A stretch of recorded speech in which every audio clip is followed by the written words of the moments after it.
Salam, j'ai une question. Le mot Trinité, ça sort d'où? Eh bien, il n'est pas dans la Bible ce mot Trinité.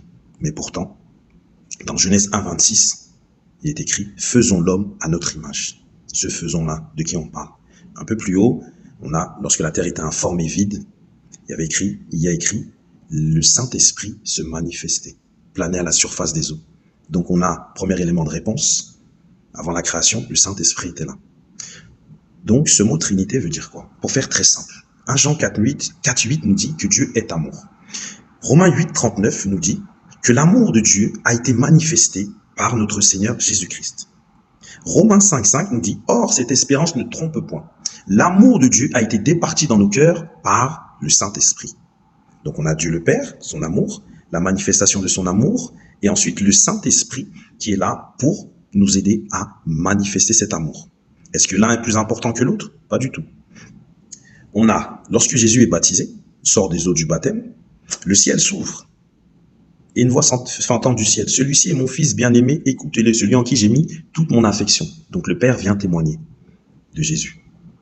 Ensuite, Jésus, dans Jean 14, il dit, lorsque je partirai, je vous enverrai le Saint-Esprit, l'Esprit de la vérité. Il vous conduira dans toute la vérité.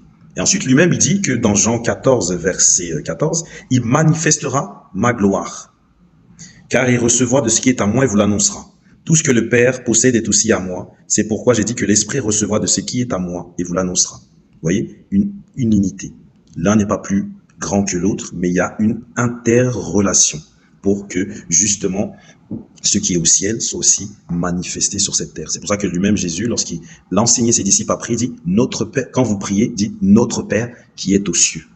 D'accord? Et concernant cet esprit de vérité, regardez ce que 1 Jean 4 nous dit. Voici comment vous pouvez savoir s'il s'agit de l'Esprit de Dieu. Toute personne qui reconnaît que Jésus-Christ est réellement homme a l'Esprit de Dieu. Et que Jésus-Christ, oui c'est ça, est réellement devenu homme à l'Esprit de Dieu. Mais toute personne qui refuse de reconnaître Jésus n'a pas l'Esprit de Dieu, mais celui de l'adversaire du Christ.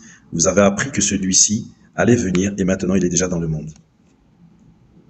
Donc, Dieu a manifesté son amour au travers de Jésus-Christ, mort à la croix, ressuscité, qui lui-même ensuite nous a envoyé son esprit pour vivre avec cet amour et le manifester. Car la Bible nous dit qu'on reconnaîtra que vous êtes mes disciples si vous avez de l'amour entre vous. Et d'ailleurs, cet amour encore, dans les principaux commandements de la loi de Moïse que Jésus a reprise, tu aimeras le Seigneur ton Dieu de tout ton cœur, de toute ton âme et de toute ta force, et tu aimeras ton prochain comme toi-même. Donc, ce principe est là, tout simplement pour nous ramener à l'essence même de Dieu et à manifester cet amour. Soyez bénis.